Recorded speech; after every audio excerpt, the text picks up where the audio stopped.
Hello and welcome to Shaheen Group of Institutions. We are dealing with Common University Entrance Test preparation, and I am taking Modern Indian History lectures for your upcoming exams. So, dealing with history, you have to cover the themes in Indian history which you have been completed in your class 12th class, and you have completed 3 books: part 1 themes in Indian history, part 1, part 2 and part 3. In each books you have been studying 4 chapters, and I am dealing with part 3, which is of modern Indian history, and we will see the colonialism and countryside, and the rebels and the Raj, and Mahatma Gandhi and the nationalist movement, and we will also be seeing the framing of the constitutions.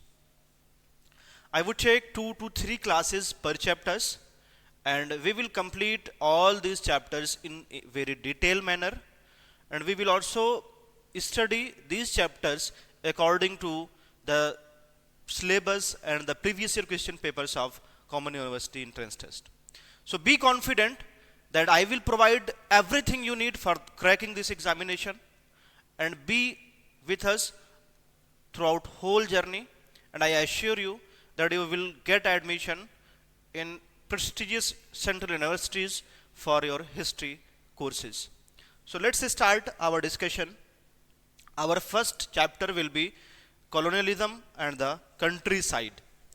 Colonialism, you are very aware of this term, that this is related to establishing colonies in different parts of the world by the Europeans. When a country went and occupies some places, some lands, and it works acting, there is 2 features of colonialism. One is getting the raw material from that place, and second thing is using it as a market. ये 2 चीज़ें हैं जो colonialism के principles में से आएंगे, कि किसी भी जगह को जब एक कॉलोनाइजिंग कंट्री या एक इंपीरियलिस्ट कंट्री किसी इलाके पर कब्जा करती है, तो ये 2 फीचर्स होते हैं. तो रॉ मटेरियल्स वहाँ से वो एक्सट्रैक्ट करती है सारे नेचुरल रिसोर्सेज का एक्सट्रैक्शन के बाद, और उसके साथ ही साथ ये जो मार्केट के तौर पर उसको यूज़ करती है, जैसे ब्रिटिशर्स ने इंडिया के साथ किया. तो कॉलोनियलिज्म और कंट्री साइड जो है, ये स्पेशली ये दिखा रहा है कि जो गांव के इलाकों में या जो शहर से दूर, कंट्री साइड का मतलब ये है कि पॉश इलाके जो हैं वहाँ पर क्या सिचुएशन थी कॉलोनियलिज्म में.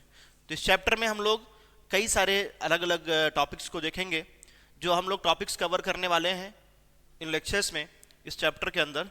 तो पहला जो चैप्टर होगा हमारा, पहली जो ये लेक्चर है, इसमें बंगाल एंड द जमींदार से रिलेटेड है. यानी बंगाल में ज़मींदारी सिस्टम जो है ये कैसे इस्टेब्लिश हुई और परमानेंट सेटलमेंट कैसे हुआ, क्या क्या प्रॉब्लम्स फेस हो रही थी. और इसमें हम लोग देखेंगे कि एक बर्धमान नाम की जगह है जिसको पहले बुर्दवान कहते थे, वहाँ पर जो राजा है, जो बिग ज़मींदार है, उसकी जो लैंड है वो ऑक्शन होती है. इसकी स्टोरी को हम लोग समझेंगे. इसके अलावा अनपेड रेवेन्यू, यानी ब्रिटिशर्स ने जो रेवेन्यू कलेक्शन के लिए जो एक फिक्स परमानेंट सेटलमेंट जो इस्टेब्लिश किया था ब्रिटिशर्स ने, तो ये जो जमींदार थे वो टाइमली इस रेवेन्यू को पे नहीं कर पा रहे थे, तो ये अनपेड रेवेन्यू बढ़ता चला जा रहा था. इन तमाम चीज़ों को देखेंगे. इसके अलावा जमींदार जो थे ये पेमेंट टाइमली नहीं कर पाते थे, डिफ़ॉल्ट हो जाता था. और इसके अलावा एक नए तबके का जन्म होता है, एक नए ग्रुपिंग्स इमर्ज होकर सामने आती है जिसे जोतेदार के नाम से जाना जाता है. और उसके बाद में ज़मींदारी रजिस्ट क्या है और 5th रिपोर्ट, ये तमाम चीज़ें हम लोग बहुत ही डिटेल में कवर करने वाले हैं. इस वीडियो को आप लास्ट तक जरूर देखें, स्किप मत करें, हर एक स्लाइड इसमें इंपॉर्टेंट है, और मैं वही चीज़ें आपको देने की कोशिश कर रहा हूं जो आपके एग्जाम पॉइंट ऑफ व्यू से ज़रूरी हैं. जो चीज़ें एग्जाम के बाहर की चीज़ें हैं वो मैं डील नहीं करूंगा. तो बी एश्योर्ड दैट कि मैं आपका टाइम पास नहीं करने वाला हूं, मैं आपको वो चीज़ें देने वाला हूं जो CUET एग्जाम प्रिपरेशन के ताल्लुक से बहुत ही ज़रूरी और नेसेसरी है. इसके अलावा इस चैप्टर में हम लोग और भी 2 टॉपिक्स हैं. एक तो हो एंड द प्लॉ, जिसमें राजमहल हिल्स में संथाल जो सेटलर्स हैं इनके बारे में पढ़ेंगे, और अगली क्लासेस में हम लोग जो 3rd क्लास होगी हमारे बॉम्बे डेक्कन के रीजन में क्या क्या डिमांड्स थी पीजेंट्स की, कॉटन बूम क्या था, ये तमाम चीज़ें हम लोग देखेंगे. लेकिन आज का जो हमारा फोकस रहेगा, ये फर्स्ट यूनिट जो है इसका बंगाल एंड द जमींदार्स. तो इसमें जो हम लोग इस हिस्ट्री को पढ़ने वाले हैं, इसमें हम आर्काइव्स को, डॉक्यूमेंट्स को जो ब्रिटिशर्स के जरिए से ही लिखे गए थे, उनको हम लोग देखेंगे और समझने की कोशिश करेंगे। आपको पता है इंग्लिश ईस्ट इंडिया कंपनी जो है ये कंट्री साइड में अपना राज स्टैब्लिश करती है और अपनी रेवेन्यू पॉलिसीज लेके आती है, अलग अलग तरीके के रेवेन्यू पॉलिसीज इंप्लीमेंट करती है। जो खेत हैं, जो खलियान हैं, जो इलाके हैं, एग्रीकल्चरल लैंड हैं, इन तमाम जमीनों पर ये लोग रेवेन्यू कलेक्ट करना चाहते हैं ब्रिटिशर्स। इस तरह से जो पॉलिसीज थी, जब इन्होंने अपनी पॉलिसीज को इंप्लीमेंट करना शुरू किया तो जो बहुत सारे लोग थे इनकी जिंदगियां जो है ये चेंज हो गई। कई सारे लॉज इन्होंने इंट्रोड्यूस किए ब्रिटिशर्स ने इंडिया में आने के बाद में, और इसके जो है कई सारे कॉन्सिक्वेंसेस लोगों पर पड़े। बहुत से लोग इन लॉज के जरिए से परेशानियों में पड़ गए। और ये जो लॉज ब्रिटिशर्स ने बनाया था ये एक तरीके से लोगों की आगे की जिंदगियों को डिसाइड करने वाला था, और ये डिसाइड करता था कि कौन अमीर बनेगा और कौन गरीब बनेगा। ठीक है, नए लैंड्स एक्वायर करने के साथ ही साथ ये लोग कुछ जगहों को लूज भी कर रहे थे जहां वो रह रहे थे। तो इस तरह से ये जो लॉज हैं ये डिसाइड करते थे कि जब भी उन्हें पैसों की जरूरत पड़ेगी वो कहां जाएंगे। People were not only subject to the working of the law but they also resisted the law. यानी पूरी तरीके से ये लोग उस लॉ की वर्किंग को मान नहीं रहे थे, बल्कि उसका रेजिस्ट भी, उसका विरोध भी कर रहे थे। और क्योंकि ये जो है इनके लिए जस्ट नहीं था, इसलिए इनके लिए इंसाफ पर मबनी नहीं था। तो कई सारे सोर्सेज हैं जिन जैसे रेवेन्यू रिकॉर्ड्स हैं, अलग अलग सर्वेज हैं, जर्नल्स हैं, अकाउंट्स हैं जो सर्वेयर्स ने लेफ्ट किया, छोड़ के गए यहाँ से, और ट्रेवलर्स ने जो इंडिया के बारे में लिखा। इन्होंने बहुत सारे रिपोर्ट्स जो इंक्वायरी कमीशंस जो इस्टेब्लिश होती थी इन लोगों ने प्रोड्यूस किया है। इसके ज़रिए से हम रेवेन्यू रिकॉर्ड्स को समझ पाते हैं और उस वक्त की जो सिचुएशन थी इंडिया की उसको हम लोग समझने की कोशिश करते हैं। So starting from Bengal, Bengal में ज़मींदार का क्या रोल था। और आपको पता है कि सबसे पहले कॉलोनियल गवर्नमेंट जो है, कॉलोनियल रूल जो ब्रिटिशर्स का रूल है, ये सबसे पहले बंगाल में इस्टेब्लिश होता है। और ये लोग फिर कोशिश क्या करते हैं, रूरल सोसाइटी जो है, जो गांव की आबादी है, गांव का समाज है, उसको रीऑर्डर करना चाहते हैं और एक नया रिजाइम, एक नई अपनी सिस्टम को इस्टेब्लिश करना चाहते हैं लैंड राइट्स को लेके। नए नए रेवेन्यू सिस्टम ये लोग इस्टेब्लिश करते हैं, नए तरीके से लोगों को एक्सप्लॉइट करने का, रेवेन्यू कलेक्शन का और अपनी प्रॉपर्टी को बढ़ाने का कोशिश ब्रिटिशर्स इंडिया में करते हैं। आपको पता है कि ब्रिटिशर्स इंडिया में आए थे ट्रेड के लिए, और उन्होंने यहाँ आके ही ट्रेड न शुरू करके उन्होंने ट्रेड के साथ साथ यहाँ के एडमिनिस्ट्रेशन को अपने हाथ में लिया और फिर रेवेन्यू कलेक्शन के जरिए से ये अपनी इनकम को बटोरने लगे। बुर्दवान नाम की एक जगह है, वहाँ पर एक ऑक्शन होता है। ये ऑक्शन बहुत ही इंपॉर्टेंट है और 1797 में जो बुर्दवान का ऑक्शन है ये होता है। अभी प्रेजेंट डे में ये बर्धमान में ये जगह है। ये एक बड़ा पब्लिक इवेंट था और इसमें बहुत सारे महल्स एक्चुअली वो जो स्टेट्स, वो इलाके जो ये जमींदार, बिग जमींदार जो अपने अंदर होल्ड करते थे उसे महल कहा जाता था। और राजा ऑफ बुर्दवान जो है, इसकी जो जमीन थी उसको बेचा जा रहा था। सिंपल सा आइडिया है, राजा किसे कहते हैं, जो बड़े जमींदार होते थे, बिग जमींदार होते थे, उन्हें राजा के नाम से जाना जाता था। ठीक है, तो टू बी वेरी क्लियर, महल्स जो है ये उस राजा के इलाके, वो टेरिटरीज हैं जहां पर वो रेवेन्यू कलेक्शन का काम करता था जमींदार। तो इस तरह से ब्रिटिशर्स ने परमानेंट सेटलमेंट शुरू किया 1793 में, और ईस्ट इंडिया कंपनी ने रेवेन्यू को फिक्स कर दिया कि जमींदारों को हर साल या हर महीने इतना रेवेन्यू, हर सीजन में इतना रेवेन्यू उन्हें ब्रिटिशर्स को पे करना है। इससे बहुत सारी मुश्किलें बढ़ने लगी, चूंकि रेवेन्यू फिक्स करने से ब्रिटिशर्स ने ज़्यादा ही रेवेन्यू फिक्स किया था, तो जितनी पैदावार नहीं हो रही थी उससे ज़्यादा उन्हें रेवेन्यू पे करना पड़ रहा था। तो ये बड़ी मुसीबतें खड़ी हो गई इससे, और इसकी वजह से जो है, जो स्टेट्स थे, जो जमींदार थे, उनका जो इलाके थे, महल्स जो थे, ये जब कभी भी रेवेन्यू टाइमली पे करने में कमज़ोर पड़ते थे, वीक होते थे, तो इनके जो ज़मीन है उसको ऑक्शन कर दिया जाता था। ये बड़ी प्रॉब्लम थी कि कोई भी ज़मींदार अगर टाइमली रेवेन्यू पे नहीं कर पा रहा है तो उसकी ज़मींदारी को, उसके स्टेट को ये लोग ब्रिटिशर्स ऑक्शन करते थे। ये बुर्दवान राजा का पैलेस है, ये जो पिक्चर बनी हुई है, ये सिटी पैलेस है जो कि डायमंड हार्बर रोड कलकत्ता में इस्टेब्लिश्ड है।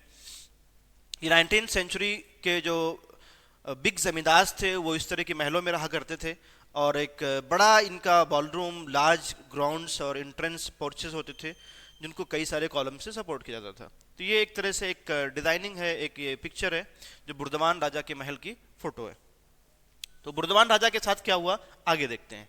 देखो, जो राजा था इसने बहुत सारा एरियर अपने इकट्ठा कर रखा था, बहुत सारा इसके पास रेवेन्यू कलेक्शन ये टाइमली पे नहीं कर पा रहा था, जिसकी वजह से इसके स्टेट को ऑक्शन करने का ऑर्डर दिया गया। बहुत सारे परचेजर्स आए और ऑक्शन होना शुरू हुआ, बोली लगनी शुरू हुई उसके ज़मीन की। लेकिन हुआ क्या कि ये तमाम के तमाम जो हाईएस्ट बिडर होता था उसको ये बेचते थे। लेकिन जल्द ही कलेक्टर ने, जो वहाँ का कलेक्टर जो ये ऑक्शन कर रहा था, उसको रियलाइज़ हुआ, उसे पता चला कि इसमें एक अलग ट्विस्ट है। ट्विस्ट क्या था कि बहुत सारे जो परचेजर्स थे, जो खरीदार आए हुए थे उसकी ज़मीन को ऑक्शन करने के लिए, वो सारे के सारे जो परचेजर्स थे ये सब के सब नौकर थे और एजेंट्स थे इसी राजा के। यानी राजा ऑफ बुर्दवान जो है ये अपनी टेरिटरी को बचाने के लिए, अपने इलाकों को बचाने के लिए इसने क्या किया, सबसे पहले इसने अपने सर्वेंट्स को और अपने एजेंट्स को भेज दिया कि जाके तुम ही लोग मेरी जमींदारी को खरीद लो। तो इस तरह से ये एक फिक्शियस सेल था, एक ख्याली, एक तसव्वुराती सेल था, जिसमें 95% जो इसके इलाके थे वो इन्हीं के लोगों ने खरीदा। और इस तरह से जो राजा का एस्टेट था वो पब्लिकली तो सोल्ड, यानी बेच दिया गया खुलेआम, यानी पब्लिक की नज़रों में, गवर्नमेंट की नज़रों में वो तो बिक गया था, लेकिन वो अभी भी ज़मींदारी कंट्रोल उसके ही कंट्रोल में रही। तो ये इस तरह की चालाकियाँ ये लोग, राजा लोग करते थे। और ये जो अनपेड रेवेन्यू की प्रॉब्लम है, जिस तरह से बुर्दवान के राजा का जो पूरा स्टेट है, जो इलाका है, इसको बेचा गया, इसका ऑक्शन हुआ, तो ये कोई एक ऐसा एक इकलौता केस नहीं था, बल्कि इस तरह के केसेस जो है इन दिनों में 18th सेंचुरी के लास्ट में ये चीज़ें हो रही थी। 75% ऑफ द जमींदारी जो है ये चेंज हो रही थी क्योंकि परमानेंट सेटलमेंट आ गया था। और परमानेंट सेटलमेंट में जब ब्रिटिशर्स ने फिक्स कर दिया कि इतनी रेवेन्यू आपको हर सीजन में या हर साल पे करनी है, तो ये लोग पे नहीं कर पाते थे। इस तरह से इनके रेवेन्यू जो स्टेट्स होते थे उसको बाद में ऑक्शन कर दिया जाता था। परमानेंट सेटलमेंट जब ब्रिटिशर्स ने इंट्रोड्यूस किया इंडिया में, तो ब्रिटिश ऑफिशियल्स की ये उम्मीद थी कि ये जो प्रॉब्लम्स फेस कर रहे थे बहुत दिनों से, बंगाल कोई कॉन्क्वेस्ट के बाद से ही, अब वो प्रॉब्लम्स नहीं होंगी। अब हमें बंगाल को रूल करने के लिए बंगाल से ही हमें रेवेन्यू मिलना शुरू हो जाएगा। इस तरह से 1770s तक जो है बंगाल की रूरल इकोनॉमी जो थी वो बहुत क्राइसिस में थी, बहुत ज़्यादा वहाँ पर दिक्कतें थी और रिकरेंट फेमाइंस आ रहे थे वहाँ पर हमेशा, जो है बार बार फेमाइंस, यानी कि कहत साली या ताउन जिसे कह सकते हैं आप। और एग्रीकल्चरल आउटपुट जो है वो बहुत ज़्यादा कम हो गया था और ये क्राइसिस थी। तो ऑफिशियल्स ने महसूस किया कि एग्रीकल्चर और ट्रेड जो है और जो रेवेन्यू सोर्सेज हैं, इन तमाम को डेवलप किया जाए। और जब इन्वेस्टमेंट होगा, इन्वेस्टमेंट को इंकरेज करेंगे, यानी कि एग्रीकल्चर हो रहा है उसमें इन्वेस्टमेंट को बढ़ाएंगे तो एग्रीकल्चर प्रोडक्शन बढ़ेगा, और एग्रीकल्चर प्रोडक्शन बढ़ेगा तो रेवेन्यू कलेक्शन में भी हमें आसानी होगी। तो ब्रिटिशर्स ने इस आइडिया से जो प्रॉपर्टी राइट है उसको परमानेंट कर दिया और परमानेंटली जो रेट ऑफ रेवेन्यू डिमांड है उसको फिक्स कर दिया कि हर साल कितना रेवेन्यू इनको पे करना है जो जमींदार होते थे। एक बात आप लोग ध्यान रखें कि कभी भी ब्रिटिश गवर्नमेंट कॉमन लोगों से जाके रेवेन्यू कलेक्शन नहीं करती थी, बल्कि रेवेन्यू कलेक्शन के लिए ब्रिटिशर्स ने इन जमींदारों को बिठा रखा था जो ब्रिटिश गवर्नमेंट के बिहाफ पर आम लोगों से रेवेन्यू कलेक्शन करते थे। इसके अलावा अगर देखें कि जो रेवेन्यू डिमांड थी स्टेट की, उसको जब परमानेंटली फिक्स कर दिया गया तो कंपनी जो है रेगुलर जो फ्लो ऑफ रेवेन्यू था वो अब आगे नहीं बढ़ रहा था, यानी कि जो इंटरप्रेन्योर्स थे ये अब सेफ फील कर सकते थे कि उनको अगर वो इन्वेस्टमेंट कर रहे हैं तो उनको प्रॉफिट मिलेगा ही मिलेगा। इसके अलावा जो प्रोसेस था, तो ऑफिशियल्स ने ये उम्मीद किया कि इससे जो है एक ऐसे क्लास ऑफ फार्मर्स का उदय होगा जो कि रिच लैंडलॉर्ड्स होंगे, लैंड ओनर्स होंगे, और इनके पास कैपिटल यानी कि सरमाया भी होगा, और फिर उसमें अपनी इंटरप्राइज यानी कि अपनी स्किल का यूज करके ये लोग इंप्रूव करेंगे एग्रीकल्चर को। ब्रिटिशर्स की उम्मीद थी कि ये जमींदार पैसे लगा के पहले खेती को इंप्रूव करेंगे, क्योंकि जब रेवेन्यू ज़्यादा फिक्स कर दिया जाएगा तो लोग क्या करेंगे कि पैदावार बढ़ाने की कोशिश करेंगे। तो जब पैदावार बढ़ाने के लिए वो और स्किल का यूज़ करेंगे और ज़्यादा बजट का यूज़ करेंगे, ये इनकी उम्मीद थी। लेकिन ये जो ब्रिटिशर्स के ज़रिए से ये लोग नर्चर किए गए थे, पाले पोसे गए थे, और फिर एक ऐसे लॉयल क्लास जो कंपनी के लिए बहुत ही ज़्यादा वफादार था। तो प्रॉब्लम क्या आई कि ऐसे इंडिविजुअल्स को आइडेंटिफाई करना एक प्रॉब्लम था जो कि एग्रीकल्चर को भी इम्प्रूव कर सके और ये कॉन्ट्रैक्ट भी करें कि वो फिक्स रेवेन्यू स्टेट को यानी गवर्नमेंट को पे करेंगे। तो एक प्रॉब्लम आने लगी और इसके बाद में बहुत सारा डिबेट हुआ कंपनी ऑफिशियल्स के बीच में, और परमानेंट सेटलमेंट जो है इसको जो भी राजा और तालुकदार थे बंगाल के, उनके ऊपर नाफिज कर दिया गया कि जो राजा या तालुकदार जो जमींदार हैं वो ये रेवेन्यू कलेक्शन करेंगे और इस तरह से फिर वो बाद में गवर्नमेंट को पे करेंगे। दे वर नाउ क्लासिफाइड एज जमींदार। जो राजा और तालुकदार थे पुराने जमाने के, उनको अब जमींदार के नाम से जाना जाने लगा और इनको रेवेन्यू डिमांड्स पे करने पड़ते थे, जिसको फिक्स कर दिया गया। अब जो जमींदार थे ये वो कोई लैंड ओनर नहीं थे गांव में, बल्कि ये रेवेन्यू कलेक्टर थे। ये जमीन के मालिक नहीं है, जमीन सारी तो ब्रिटिश गवर्नमेंट की है, और अब उस पर जो रेवेन्यू कलेक्शन होगा ब्रिटिश के बिहाफ पर, ये जमींदार करेंगे। तो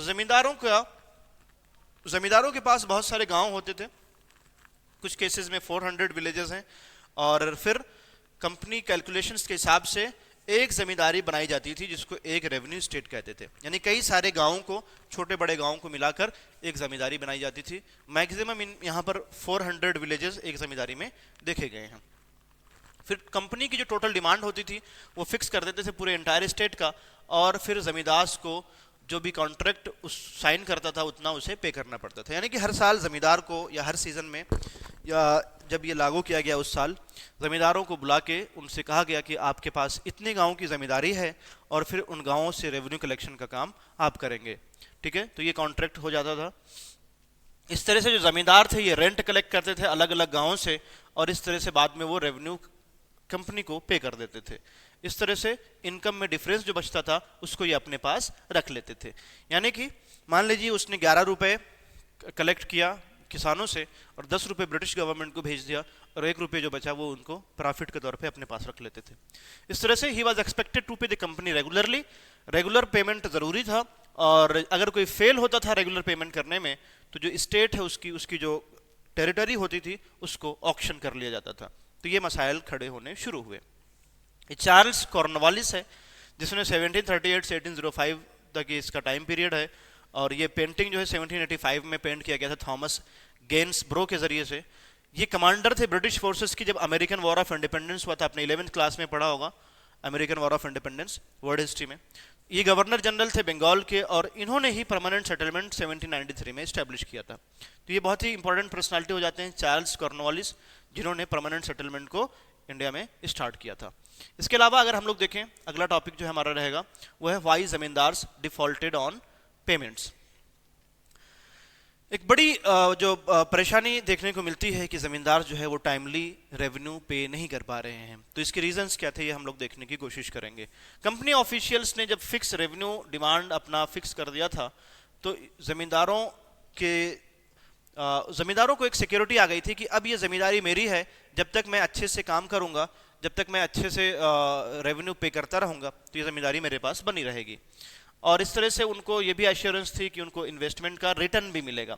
यानी जो पैसा वो जमींदार लोग पहले गांव वालों को या विलेज वालों को कुछ पैसे देते थे ताकि वो खेती कर सके, और बाद में उनसे रेवेन्यू कलेक्ट करते थे। तो इस तरह से उनका जो स्टेट है, जो उनका इलाका है, वो भी इंप्रूव होगा। और अर्ली डिकेड्स में जो परमानेंट सेटलमेंट था, जो जमींदार थे ये रेगुलरली फेल हो जा रहे थे, नाकाम हो जा रहे थे टाइमली रेवेन्यू पे करने में। इस वजह से क्या होता था, अनपेड बैलेंसेस जो हैं ये एक्यूमुलेट होके पड़े रहते थे। ये बड़ी समस्या थी कि जब जमींदार, मान लीजिए कि इस साल का जो रेवेन्यू है वो जमींदार पे नहीं कर पाए, तो अब उसका नेक्स्ट ईयर में एक्यूमुलेट हो जाता था, बढ़ जाता था, तो अगले साल तो उनको डबल पे करना पड़ेगा। तो इस तरह से accumulated the unpaid balances. Failure के रीजंस क्या क्या थे? 4 रीजंस इसके हैं आपके एनसीईआरटी में जो बताया गया है। पहला रीजन ये है कि जो इनिशियल डिमांड्स थे ये बहुत हाई थे, initial demands were very high, और ये सबसे बड़ी वजह थी कि ब्रिटिशर्स ने इतना ज़्यादा डिमांड कर लिया था कि वो गांव वाले या जो जमींदार है वो कलेक्ट करके वो ब्रिटिशर्स को पे नहीं कर पा रहा था। और इस वजह से this was because it was felt that if the demand was fixed for all the time to come, the company would never be able to claim a share of increased income from the land when price rose and cultivation expanded. Britishers का simply ये था कि मान लीजिए कि 40 गांवों की जमींदारी किसी को दे दिया है।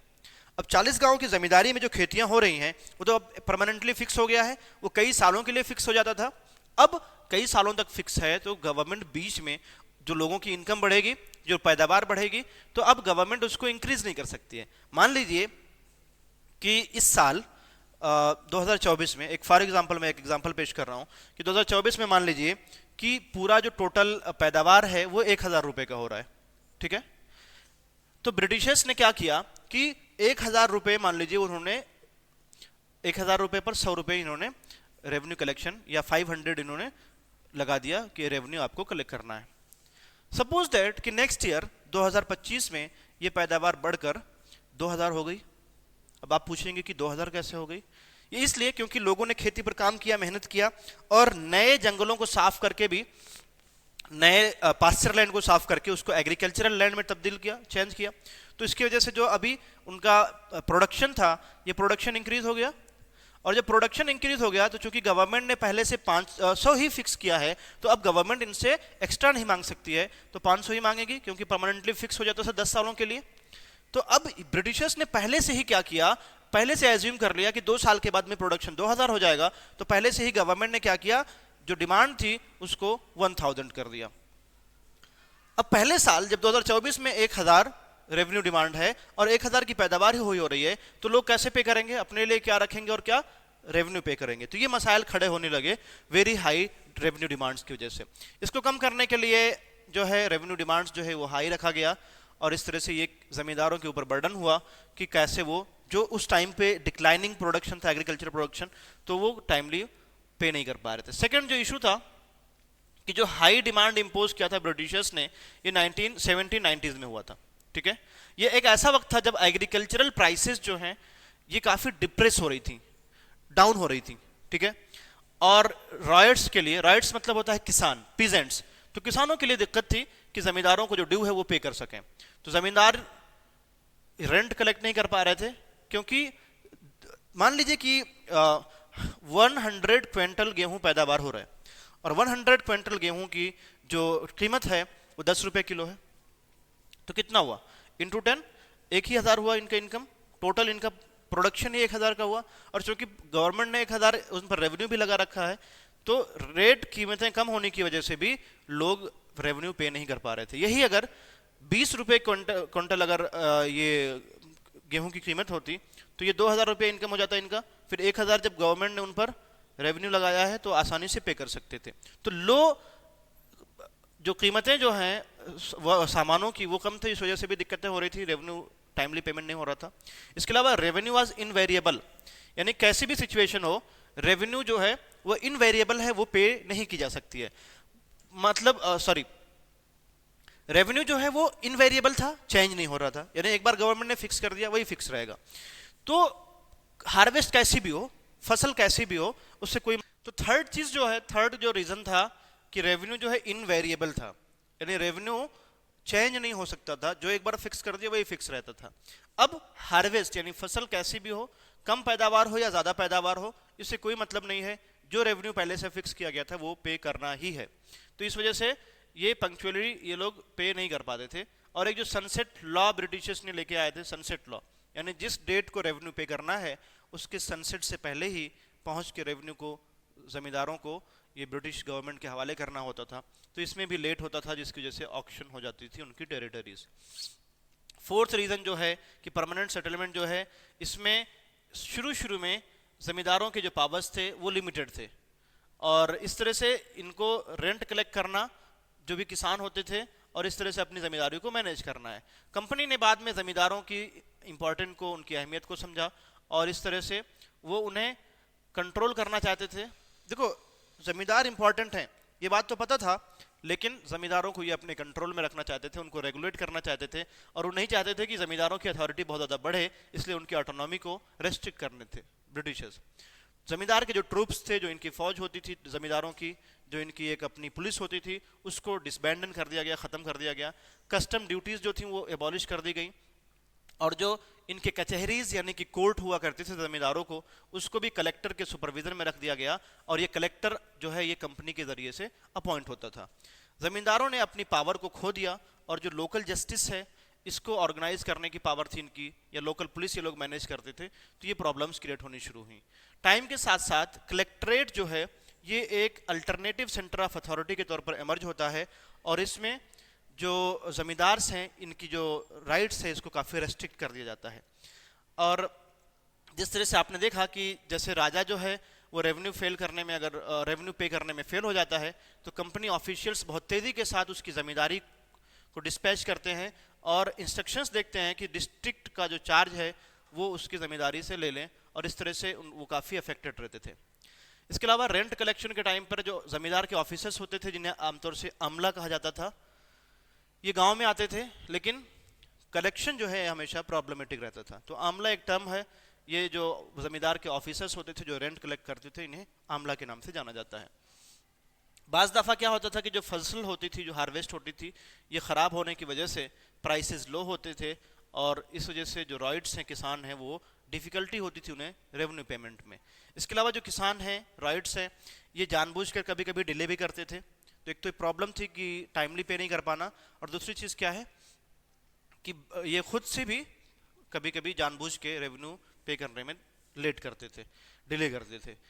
होता क्या था कि जो रिच रॉयट्स हैं, मालदार जो किसान थे, इसके अलावा जो विलेज हेडमैन यानी कि गांव का मुखिया या प्रधान होता था, जिन्हें जोतेदार या मंडल के नाम से जाना जाता है, तो ये लोग बड़े खुश होते थे अगर कभी ज़मींदार परेशानी में होता था। तो ज़मींदार एक ही बार परेशानी में होता था, पूरे सीजन के बाद जब रेवेन्यू कलेक्शन की बात होती थी तो रेवेन्यू ले जाके ब्रिटिश गवर्नमेंट को सबमिट करना होता था। तो उस टाइम पे ज़मींदार बड़ी प्रॉब्लम में होता था, और उस वक्त इन जोतेदारों को या जो आपके मंडल्स थे, इनको बड़ी खुशी होती थी कि ज़मींदार प्रॉब्लम में है, और इसलिए ये आसानी से उसको डिले करते थे पेमेंट्स को। और ज़मींदार जो है ये डिफ़ॉल्टर्स को प्रोसिक्यूट भी कर सकता था, लेकिन ये प्रोसेस जो है, जुडिशियल प्रोसेस बहुत लंबा था, और आप देखेंगे कि बुर्दवान में अकेले 30,000 पेंडिंग सूट्स थे जो ज़मींदारों को ज़मींदारी देने में ये लोग लेट कर रहे थे। तो ये सारे मसाइल थे, और फिर इसी के साथ ही एक नया तबका समाज में इमर्ज होकर आता है जिसे जोतेदार के नाम से जाना जाता है। तो एक नई कम्युनिटी, एक नया तबका जोतेदारों के नाम से आएगा। ज़मींदार जब काफ़ी सारे क्राइसिस फेस कर रहे थे, प्रॉब्लम्स हो रही थी इनको 18th सेंचुरी में, तो एक मालदार किसानों का एक ग्रुप है जो गाँव में, विलेजेस में अपनी जो पोजीशन है उसको कंसोलिडेट करता है, उसको मजबूत करता है। बुचनन जो है, इसके सर्वे से, फ्रांसिस बुचनन के सर्वे में, जो इसने दिनाजपुर डिस्ट्रिक्ट में नॉर्थ बंगाल में किया था, और उसमें इन रिच पीजेंट्स के बारे में, एक क्लास के बारे में उसने जानकारी दिया है, डिस्क्रिप्शन दिया है, जिन्हें जोतेदार के नाम से जाना जाता है। ये फ्रांसिस बुचनन, इसके बारे में हम लोग नेक्स्ट क्लास में पढ़ेंगे कि ये कौन था और ब्रिटिश गवर्नमेंट की तरफ से वो भेजा गया था सर्वे करने के लिए। तमाम चीज़ें हम लोग नेक्स्ट क्लास में देखेंगे।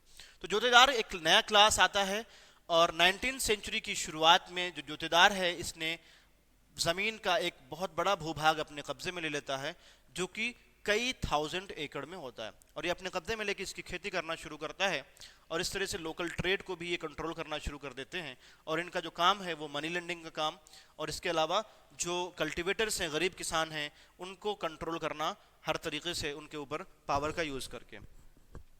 ज़मीन का एक लंबा चौड़ा भाग जो है वो ये लोग कल्टीवेट करते थे, खेती करते थे शेयर क्रॉपर्स के ज़रिए से। शेयर क्रॉपर यानी कि जो अधियार्स या बारगडार्स के नाम से जाना जाता है। तो ये शेयर क्रॉपर क्या करते थे, ये खेती करते थे आके, और फिर अपनी मेहनत और अपने इंस्ट्रूमेंट्स के साथ, अपने बीज के साथ ये खेती करते थे, और फिर हाफ जो है ये लोग जोतेदार को देते थे और हाफ अपने पास रख लेते थे। तो गांव में जो जोतेदार थे ये काफ़ी पावरफुल हो गए थे, और ज़मींदार जो है ये अब लेस इफेक्टिव या कम इफेक्टिव हो गए थे। इसके अलावा ज़मींदारों के बिलमुकाबिल जो है, ज़मींदार जो है ये अर्बन सेंटर्स में रहते थे, अर्बन एरियाज़ में, लेकिन जो जोतेदार हैं ये गाँव में या विलेजेस में रहते थे जहाँ किसान रहते थे। तो इस तरह से इनका डायरेक्ट कंट्रोल होता था गाँव के गरीब किसानों पर। तो किसानों से काम कराना या टाइमली रेवेन्यू पे करना है कि नहीं करना है, ये सब अब जोतेदार डिसाइड करने लगे थे। तो जब ज़मींदारों के जो ज़मींदारी है, जो स्टेट्स होता था उनका, वो जब कभी ऑप्शन किया जाता था, उसकी बोली लगती थी, तो ये रेवेन्यू पेमेंट के फेलियर की वजह से तो ये जोतेदार आगे बढ़ के और उसकी ज़मींदारी को ख़रीद लेते थे, और फिर जोतेदार ही ज़मींदार बन जाते थे। तो जोतेदार जो है ये नॉर्थ बंगाल के रीजन में काफ़ी पावरफुल हुए, जहाँ पर जो अमीर पीजेंट्स थे, रिच पीजेंट्स यानी किसान थे, या विलेज हेडमैन जो गांव के हेड हुआ करते थे, ये एक कमांडिंग फिगर के तौर पर इमर्ज होके आते हैं नॉर्थ बंगाल में, और फिर बंगाल के अलावा दूसरे एरियाज़ में भी इस तरह की कम्युनिटी का उदय होता है। कुछ इलाकों में जोतेदारों को हवलदार भी कहा जाता है, और कहीं कहीं इनको गांतीदार या मंडल्स भी कहा जाता है। तो ये एक नया तबका, एक नई कम्युनिटी इमर्ज होती है जो कि रेवेन्यू कलेक्शन का काम या विलेज के पूरे एग्रीकल्चरल लैंड को कंट्रोल करना शुरू करते हैं। तो ये इनके राइज की वजह से, जोतेदारों के राइज की वजह से जो जमींदार की अथॉरिटी थी वो डाउन होनी शुरू हो गई। ये एक पिक्चर है बंगाल के एक गांव का सीन है, किस तरह से पीसफुल सीन है और यहाँ पर कैसे कच्चे और पक्के मकानात हैं और साथ में यहाँ बैलों की जोड़ी भी है जिससे ये एग्रीकल्चर करते थे। ये एक इंसान है जो फिशिंग करके अभी समंदर से आया है, जो रिवर वहाँ पर है। तो इस तरह से ये जो 1820 में जॉर्ज चिनेरी ने इस विलेज के सीन को डिपिक्ट किया था और इसमें जोतेदार और मनी लेंडर्स जो रूरल बंगाल में रह रहे थे वो यहाँ पर देखे जा सकते हैं। अब बंगाल में पावर की बात अगर की जाए तो सबसे पावरफुल तो कंपनी है, ब्रिटिश गवर्नमेंट है, और ब्रिटिश गवर्नमेंट ने हर तरह से कंट्रोल कर रखा था। तो zamindar were responsible for paying revenue to the company. जमींदार जो हैं ये कंपनी को रेवेन्यू पे करते थे, ठीक है। तो ये चीज़ आप याद रखेंगे कि सबसे टॉप पर कंपनी यानी ईस्ट इंडिया कंपनी है और ईस्ट इंडिया कंपनी, और उसके बाद में जमींदार होते थे जो कई सारे गांवों को कंट्रोल करते थे। Distributing the revenue demand over villages. अब ये जो जमींदार है ये रेवेन्यू डिमांड्स इन रॉयट्स को और जोतेदारों को बताता था कि कितना रेवेन्यू देना है, और हर विलेज जो किसान होता था छोटा हो या बड़ा ये जमींदारों को रेंट पे करता था। तो रॉयट जो है ये जमींदारों को रेंट पे करते थे। इसी तरीके से जोतेदार भी जो रिच रॉयट होते थे ये भी रेंट पे करते थे जमींदार को। Jotedar gave out loans to other ryots and sold their produce. अब जोतेदार जो है ये रॉयट्स को लोन देते थे, ठीक है, और अपने सामान को भी इनसे बेचते थे। इसके अलावा ryots cultivated some land and gave out the rest under ryot on rent. कुछ जमीन रॉयट्स खुद खेती करते थे और कुछ को रेंट पर दे देते थे अंडर रॉयट्स को। तो अंडर रॉयट्स जो छोटे छोटे किसान होते थे वो खेती करके इनको रेंट पे करते थे। इस तरह से ये पूरा सिस्टम बंगाल में पावर का चलता था। अब जमींदारों ने रेजिस्ट करना, मुखालिफत करना क्यों शुरू किया? अथॉरिटी ऑफ जमींदार जो है रूरल एरियाज में वो पूरी तरह से कोलैप्स नहीं हुई, बल्कि उनको बहुत ज़्यादा रेवेन्यू डिमांड में प्रॉब्लम होने लगी और ऑक्शन की सिचुएशन पैदा होने लगी। तो इन तमाम प्रेशर्स में सरवाइव करने के लिए परेशानियां होने लगी, और चूंकि नए कॉन्टेक्स्ट आ रहे थे अब सामने, तो नई नई स्ट्रेटजीज भी ये लोग ढूंढ लिए थे कि कैसे ऑक्शन से बचना है। तो फिक्शियस सेल जो है ये इनका एक अलग स्ट्रेटजी होता था कि किस तरह से जो इनकी स्टेट्स की ऑक्शनिंग हो रही है उसको रोका जा सकता है। इसके अलावा अगर देखा जाए तो इसमें कई सारे ये मैन्यूवर्स यानी कि अलग अलग चालाकियां करते थे। जैसे राजा ऑफ बुर्दवान को ही देख लीजिए, पहले इसने अपने क्या किया, अपनी जो जमींदारी थी इसको अपनी माँ के नाम पे ट्रांसफर कर दिया। ये अलग अलग चाल ये लोग चलते थे ताकि अपनी जमींदारी को बचाया जा सके। तो पहला काम इन्होंने क्या किया कि अपनी जमींदारी को अपनी माँ के नाम ट्रांसफर कर दिया।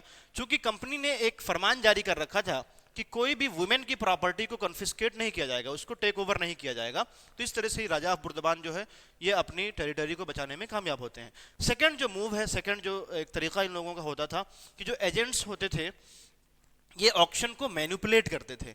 रेवेन्यू डिमांड जो है ये जानबूझकर ज़्यादा कर देते थे, अपने पास एक्यूमुलेट कर लेते थे, रोक लेते थे, और इस तरह से अनपेड बैलेंस जो होता था इसको अक्यूमुलेशन से उनके स्टेट्स का ऑक्शन होना शुरू होता था। फिर ज़मींदार के जो लोग हैं वो प्रॉपर्टी को ख़रीद लेते थे, और इस तरह से जो परचेजर्स आते थे जब बोली लगती थी तो ज़मींदार के लोग ही अंदर बैठकर और ज़्यादा बोली लगा देते थे, और बाद में कहने को फेस टू फेस ये होता था कि वो उनकी ज़मीन खरीद लेते थे, लेकिन वो चूँकि उसी के आदमी होते थे, ज़मींदार के ही। काफ़ी सारी जगहों पर जो परचेज मनी है इसको पे करने से लोगों ने मना कर दिया, और इस तरह से जो स्टेट्स थे उसको रीसोल्ड किया जाता था ज़बरदस्ती। और एक जगह ऐसी चीज़ें भी है कि ज़मींदार के जो एजेंट्स हैं ये दोबारा से परचेज करके और उसको ऑक्शन को रोकते थे, दोबारा ऑक्शन भी होता था। इस तरह से इसको रिपीटेड एंडलेसली इसको रिपीट किया जाता था, और जो स्टेट है इसको एग्जॉस्ट किया जाता था। जो बिडर्स होते थे दूसरे उनसे रोका जा सकता था, यानी कि आपस में ही लोग बोलियां लगा के ज़्यादा दाम बोल बोल के रेट बढ़ा देते थे। फिर जो बाहर से आउटसाइडर्स बिडर आते थे वो चूंकि खरीद नहीं पाते थे, वापस चले जाते थे, फिर अपने ही लोगों को बेचकर वापस से रीसोल्ड किया जाता था। तो इस तरह से ज़मींदारी को बचाया जाने लगा। ज़मींदारों ने कभी भी पूरा फुल रेवेन्यू पे नहीं किया जो भी रेवेन्यू डिमांड्स होते थे, और कंपनी जो है बहुत मुश्किल से ही, कभी वो रेयरली ही अनपेड रेवेन्यू को, एक्यूमुलेटेड जो रेवेन्यू होता था उसको वापस ले पाती थी। तो इस तरह के ट्रांजैक्शंस बहुत बड़े पैमाने पर होने शुरू हुई 1793 से 1801 तक। 4 बड़े बड़े ज़मींदार जिसमें बुर्दवान भी शामिल है, इन लोगों ने बेनामी परचेजेस किए। बेनामी का मतलब होता है एनोनिमस, यानी कि किसी और के नाम से, जो इंसान एग्जिस्ट ही नहीं करता है, उसके नाम से परचेज करना। तो इस तरह से जो सेल होता था ऑक्शन, इसमें से 15% जो है वो फिक्शियस होते थे, अपने ही लोग खरीदते थे या किसी अननोन लोगों के नाम पर खरीद कर बाद में उसको ट्रांसफर करवा लेते थे अपने नाम से। इस तरह से जमींदार जो थे ये डिस्प्लेसमेंट को रोकते थे।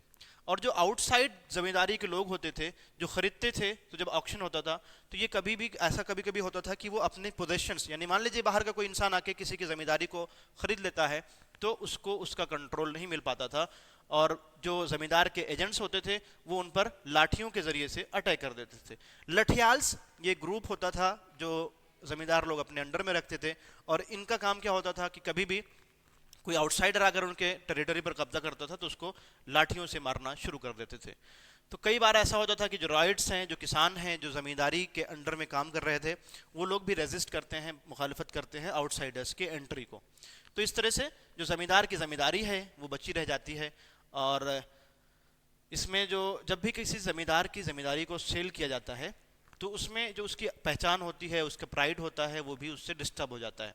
इसलिए आसानी से कोई भी ज़मींदार अपनी ज़मींदारी छोड़ना नहीं चाहता है। तो 19वीं सेंचुरी की स्टार्टिंग में चूंकि डिप्रेशन था प्राइसेस में, ये ख़त्म हो गया। फिर 1790s में जो प्रॉब्लम्स थी उससे लोगों ने सर्वाइव करना शुरू किया। रूल ऑफ रेवेन्यू पेमेंट जो था इसको भी कुछ फ्लेक्सिबल बना दिया गया ब्रिटिशर्स ने, जो सनसेट लॉ था उसमें भी नरमी बरती, और इस तरह से ज़मींदार की जो पावर थी वो वापस से विलेजेस के ऊपर में मजबूत होनी शुरू हो गई। 1930s में जब ग्रेट डिप्रेशन आया तो फाइनली ये ज़मींदारी सिस्टम कोलैप्स हो जाती है, और जो जोतेदार हैं ये अपनी पोजीशन को कंट्री साइड में यानी गांव के इलाकों में मजबूत कर लेते हैं। ये महाराजा मेहताब चंद हैं, जब परमानेंट सेटलमेंट इम्पोज हुआ था तो ये जो है राजा थे बुर्दवान के, ठीक है। तो ये मेहताब जो हैं ये इनके ज़माने में जो है स्टेट प्रॉस्पर हुआ, और 1857 रिवोल्ट में भी इन्होंने रेबेलियन का साथ दिया।